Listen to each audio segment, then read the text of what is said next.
This is the Person of Interest podcast, where we meet extraordinary people with a story to tell.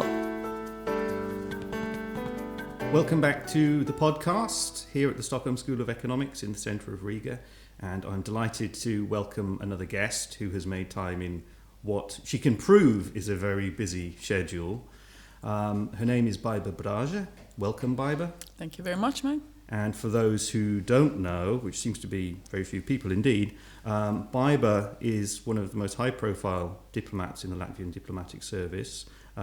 She is soon going to be Assistant Secretary General of NATO for Public Diplomacy, but we're not going to talk about that. No. And she, are you still, or you just finished as ambassador to the UK? I'm ambassador till So I move anywhere else. Okay, so she's still the ambassador to the United Kingdom, but we're not going to talk about Brexit either. So we've got those two elephants out of the room, through the window, and running away towards central Riga. Excellent. You were formerly an ambassador to the Netherlands, to Indonesia, an advisor to the foreign minister, and been with various departments within the Ministry of Foreign Affairs. An advisor to Prime Minister. And you started at the Ministry of Foreign Affairs in 1993, I understand. Sure. Now, as a way of introduction, when it was announced that you're going to take up this new position at NATO, I wrote a news story on the news service that I write for, and it turned out to be one of the most popular stories that we've done all year in terms of the number of hits, the number of shares. And this struck me as very interesting because usually ambassadors, diplomats who aren't, say, the minister, maybe not that high profile. It made me think that either only diplomats read the news that I produce, or that maybe you do have something a little bit different, and that here in Latvia in particular, there is a sort of pre-existing network of people who are actually interested in the work of ambassadors, and not just Latvian ambassadors, but maybe ambassadors in general. So I thought this would be a good opportunity to talk about the role and work that ambassadors perform. So thank you very much for joining me this morning. Thank you very much for your interest, and thank you very much for that story. It was far too complimentary and generous, and it was because of you that it was shared, not because of No, me. absolutely not.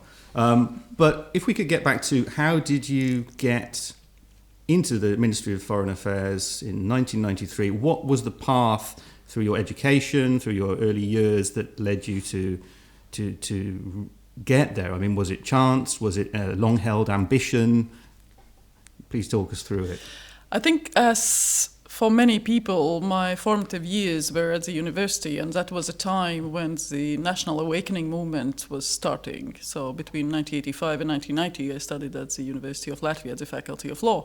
And many of my professors and lecturers were members of the Popular Front and leaders of the Popular Front. So through them, we as students also felt very involved, and we went on demonstrations. We formed our own sort of cell of the Popular Front. And that also involved more freedom in terms of choosing subjects that you could study, more availability of information, references to sort of continuity of the Republic of Latvia before 1940. So it was really a formative sort of process. And for me, the international law, the elements that we had seemed quite interesting. The next step was I studied at the University of Latvia. The political science department was reopened because Soviets, of course, didn't study political science. That was too Western. Plus, they thought that, with Marxist political science was all you needed to know. Exactly, right? and it would give people wrong ideas. So I joined that department, but it was not as interesting, to tell you frankly. And when the first offer from EU Tempus program came to study in the Netherlands and to study European law, I immediately jumped at that opportunity and went to Groningen in the north of Netherlands to study at the university there. That was just one semester, so it was not too long. But there, actually, I understood that I would like to go down that path and continue with this international sort of exposure and engagement. And I also understood that the Latvian students are not worse than any other students, and we were Latvian, Lithuanian, Estonian, and we did very well as well as the others.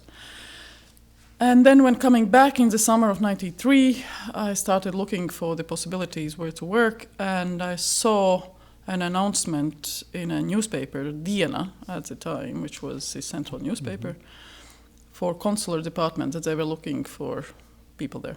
So I went for an interview, and they said, yes, we are taking you, but actually you would be much better in the headquarters, in the central office of the foreign ministry.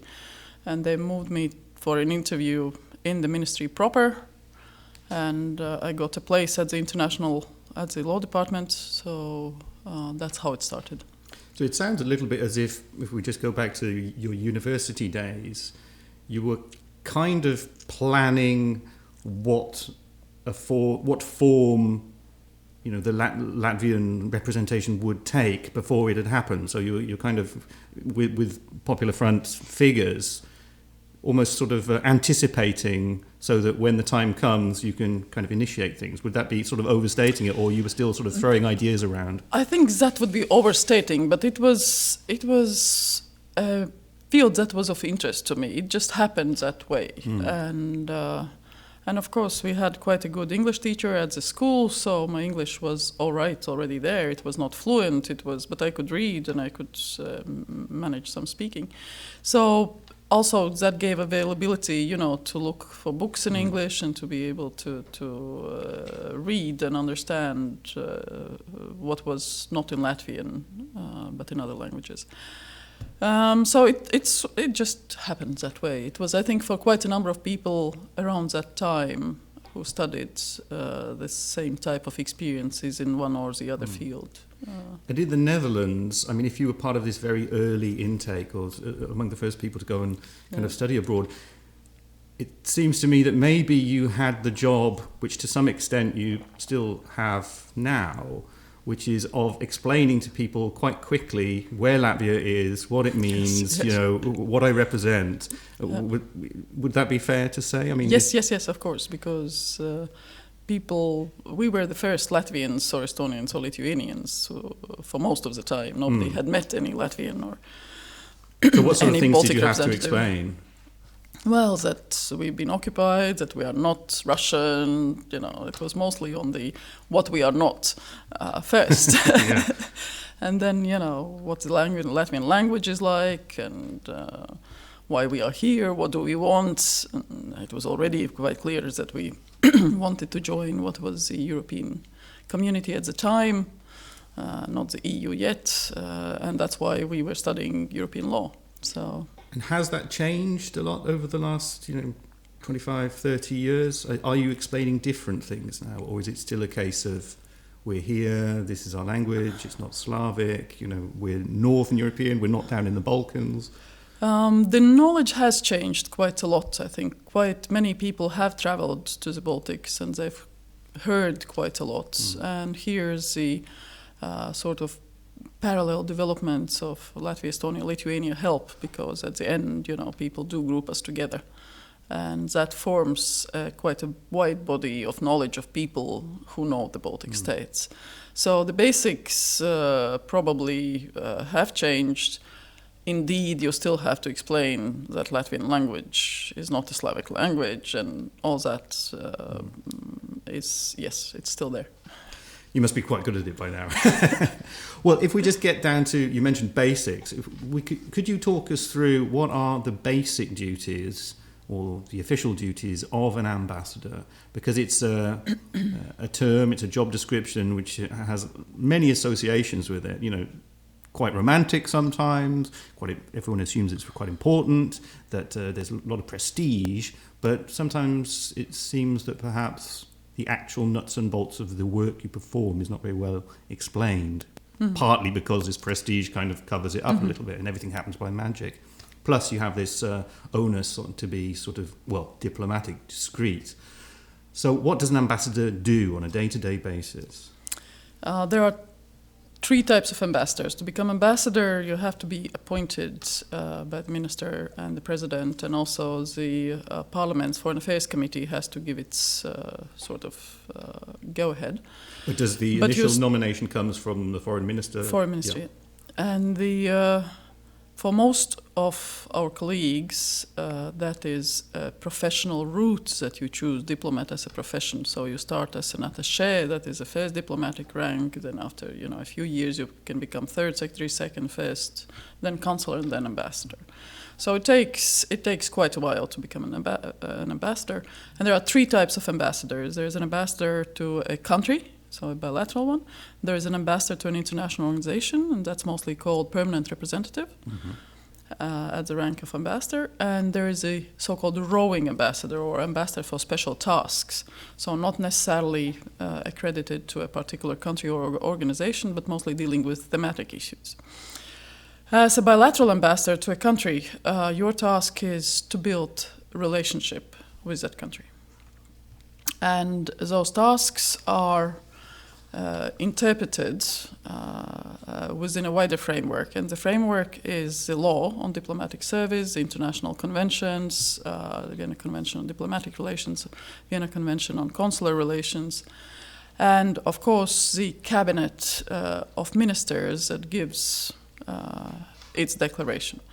So currently the main three tasks of Latvian diplomatic service is to promote security and defense of Latvia in a wider sense, build welfare and contribute to building welfare of Latvia, and third one, to take care of interests of Latvians abroad. Are these three sort of priorities, are they permanent or are they also subject to change? They've been quite permanent. They were there for the previous cabinet of ministers, and they're there for this cabinet of ministers. So within these three pillars, each embassy, of course, annually prepares its sort of work plan, where it operationalizes slightly more, what we will be doing.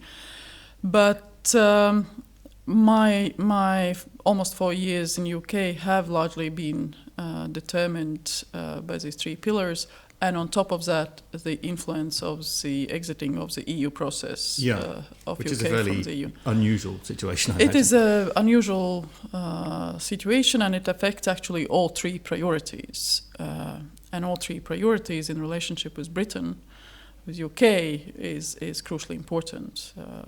For example, in economic relationship, Britain is 7th biggest trading partner, both services and goods.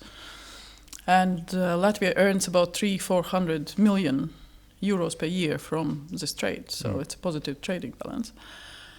Our interest is to maintain it, obviously, also whatever happens in the future. On security and defense, again, it's in a wider sense. That means both information exchange among services, the collaboration on assessing threats, the collaboration on understanding, what is the best way to deter threats. So UK is a very like-minded state in that respect, one of the strategic thinking countries in Europe where Britain clearly understands that our relationship, the whole Euro-Atlantic security space, it's common. It's one and the same. That Baltic states cannot be regarded as a different part of Euro-Atlantic space. So in that respect, we know that Britain has troops in Estonia currently. Latvia hosts NATO troops from Canada as the main country, as the main framework nation, and 7 other countries, and Lithuania has Germany as a framework nation, and the Dutch and others. So that is as wide as it is on security and defense. Plus, of course, transatlantic relationship with the US, where UK again plays a very important role. I don't want to talk too much about the former EU member state, the United Kingdom. If I could get you back to the nuts and bolts of diplomacy, please. What are the tools that you use to achieve these three pillars? Because we all know about things like, diplomatic lunches. Now, there could be two approaches to this. Some people would say, this is a place where you schmooze and you make informal contacts. Other people might say, this is just one of the perks of being a diplomat and it doesn't really serve any purpose. So could you just talk us through the tools that you have at your disposal as an ambassador to exert this influence? Because there is an influential aspect to it, isn't there? You're trying to notch people's perceptions of Latvia up a little bit. Yes. You do different influence strategies. So obviously in the field of our interest is both the connections at the political level between our countries, and to create and manage those connections there are bilateral visits. Obviously, there are meetings at various international fora, be it at NATO or the EU or UN and so on and so forth. There are various agreements that you can conclude where, again, you strengthen one part or the other of the relationship. There are economic relations, again, that you have to manage through the companies where you see where there is a potential for Latvian economy. But is this a case of you doing a little bit of research, finding a company that you think has some potential, kind of cultivating that contact so that when a bilateral visit happens, you can say, well, maybe we should go and visit this factory. I have a contact there, and we can develop things that way. It happens both ways. It happens that businesses come to us and say, we would like to explore certain possibilities within the UK and from UK in a wider world, because UK very often is a starting point, to go out further. Or it can be also our initiative. And on our initiative, I would like to highlight 2 points that we have done. One is the cooperation between universities, because Brexit, of course, immediately affected how the UK universities would work in the rest of the EU. And they have been one of the biggest recipients of the EU funds, Horizon program and elsewhere. So one work stream was to bring together UK and Latvian universities also to promote Latvian education, to create joint programs, dual diploma programs, to enable Latvian students also to get good education here in Latvia, even having 2 diplomas, British University and Latvian University diploma. So that has worked quite all right. There are 7 cooperation agreements currently, either concluded or in the process. The other stream that we initiated is the work on so-called green finance issues, because we have all agreed, not only the EU but also UK and others, that by 2050 our economies should be carbon neutral. And even though globally EU is only 9% of global emissions, still everybody has to do its share. The question is how it's going to be financed, because it affects everything. It affects big energy companies, it affects fossil, it affects everyday work, limiting the emissions, promoting environment-friendly practices, technologies. So the question was how to finance. And the EU was working on the so-called taxonomy or the green finance legislation. What is regarded as green? Is nuclear regarded as green or not was one of the biggest issues, which is less important for Latvia. And the London City being an important part of financial center and an important financial center, they were looking at in great detail at this. And as there is a knowledge center, there is financial center, it's a good place where to start collaboration with Latvian financial institutions. Because again, Latvia is at a quite high place, both in the EU and globally. Half of our energy is sustainable. We have done a good job on all types of new projects where the newly built buildings are environment friendly, the old buildings are being insulated, and so on and so forth. So our companies and financial companies were quite interested to start working with the city. So this is a new stream where I think we will get somewhere. And again, our interest is to create Latvia both as a knowledge center. Exactly. Right. So I bring together people from the city with our financial institutions and our colleagues in Brussels. So, and we had an event in London, we will have an event in Riga. And again, it's both about best practices, but also about essentially how we finance these green initiatives and how also in perspective we get EU funds mainstreamed into Latvian financial system in a good way. Let's put it, not to waste them. If we get back to kind of the personal aspect of being an ambassador, what you asked about receptions and lunches. Well, that ties into it actually, Yeah. because I'm wondering what sort of emotional makeup you think is necessary or is useful. I'm sure there are a wide variety of, there are extroverts, there are introverts and so on, but one of the key, I would suggest, necessities is that you have to be able to divorce your own private feelings or opinions on a certain matter from what is the government public policy.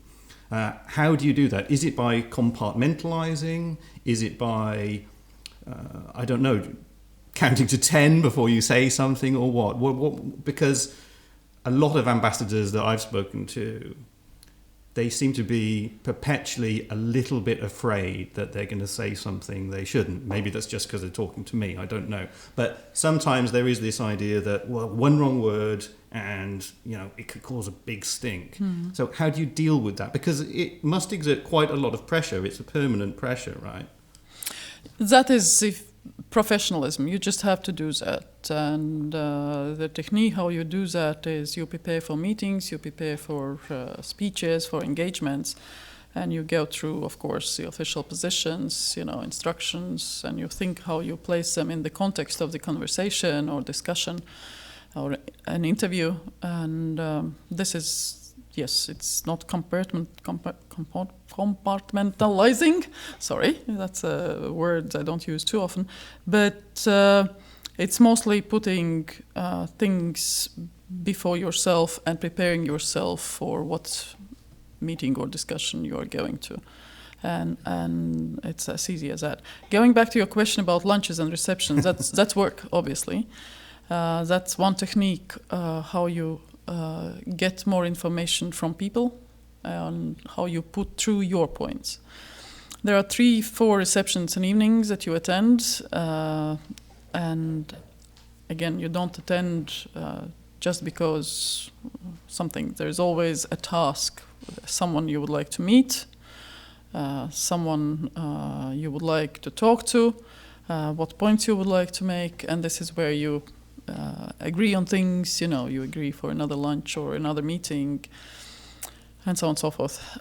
Do you ever come across ambassadors who, so to speak, go native, as it were, become seduced by the lifestyle, by the fact that they're treated as very important all the time, invited to, I don't know, a dinner party, a garden party at Buckingham Palace, and they dress up and they sort of feel, oh, well, I've really arrived. Sometimes it seems to me that people do fall into it a little bit too much. It would be nice to feel that behind it, they're still thinking, okay, I've got to work that guy over there. This woman over here is someone I should speak to.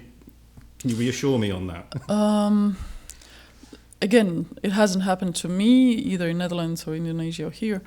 There is obviously the fact that you have to like that country or the organization that you work for. Otherwise, it's going to be very difficult to build that relationship. So I do have a personal liking both for the Netherlands and the UK, and I worked at the UN and others, because otherwise it's also difficult to do that work properly.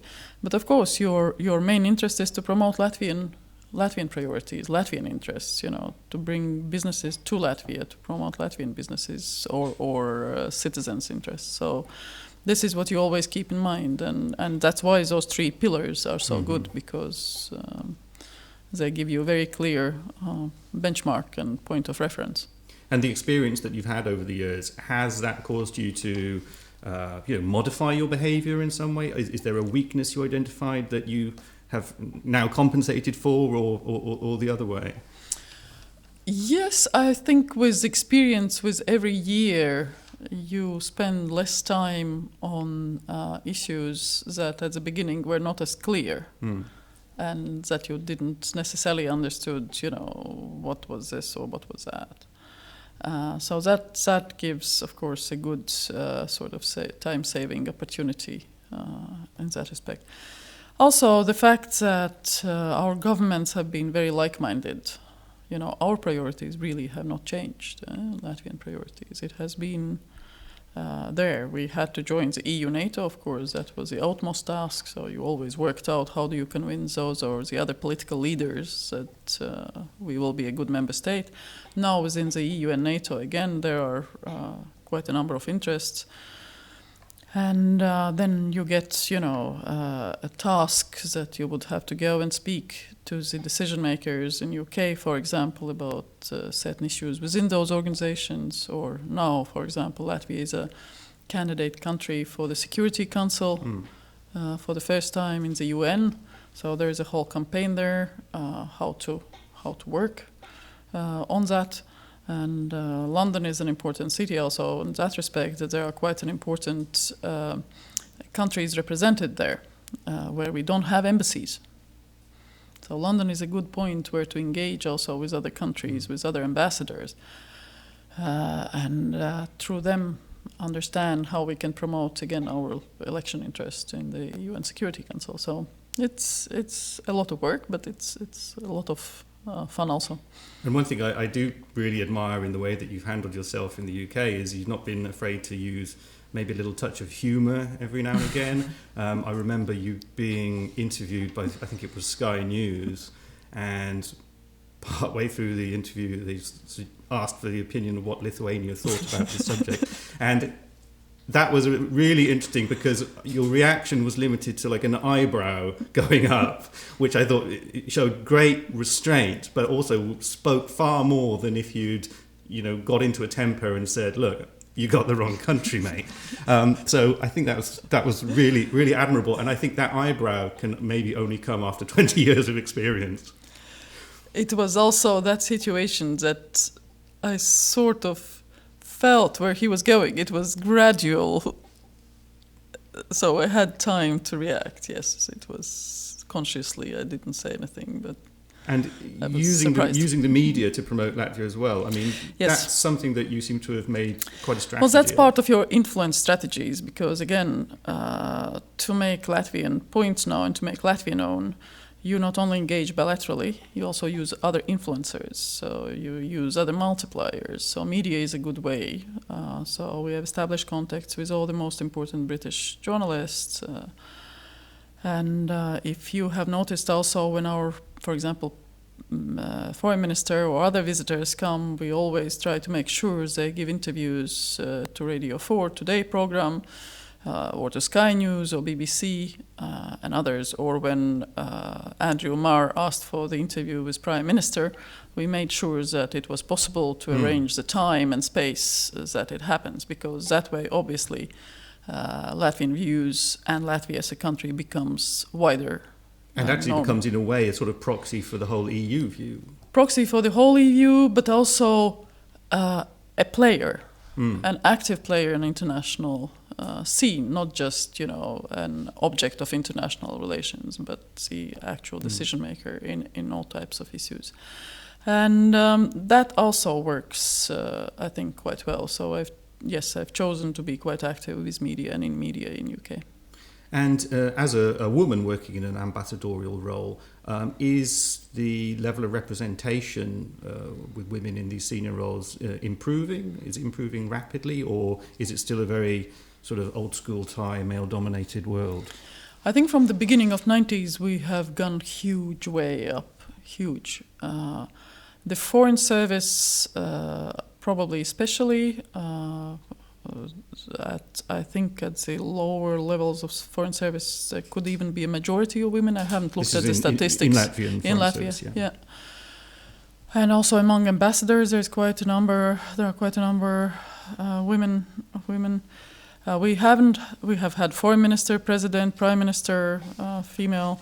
We haven't had the Secretary of State in the Foreign Ministry, female one, but that is, I think, just a question of time. But again, when you work, you don't think about yourself being male or female. You just do your work, and that is it. But yes, you represent your country, so you have to think both how you behave, how you speak, how you look.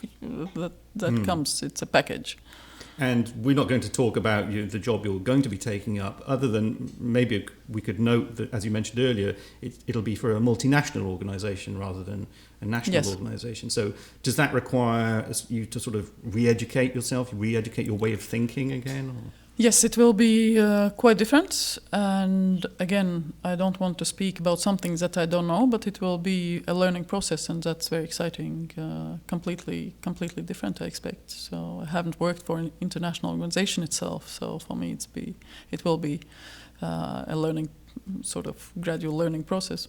And during your time as an ambassador, have there been other ambassadors that you've particularly noticed or thought, that person goes about the job very well, maybe I can learn something from them? Or maybe the complete opposite, maybe this person is a complete disaster, whatever I do I mustn't be like them? Yes, both. Because it seems to be quite a sort of chatty world behind the scenes. Yes, both. You learn from every experience, and you try to take good parts from those colleagues that impress you, both in our service and foreign services.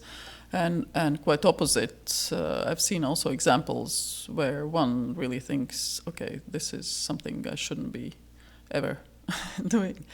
Yes. What is that? Something like turning up drunk or something? Or no, that I haven't seen. I'm saying no. It's more becoming emotional about professional issues to sometimes overstepping maybe a line where one should maintain the professionalism. So I think it's more around those type of And if things. to end on a high then, could you give us an example of when you've seen an ambassador and thought, yeah, this is the right way to do it?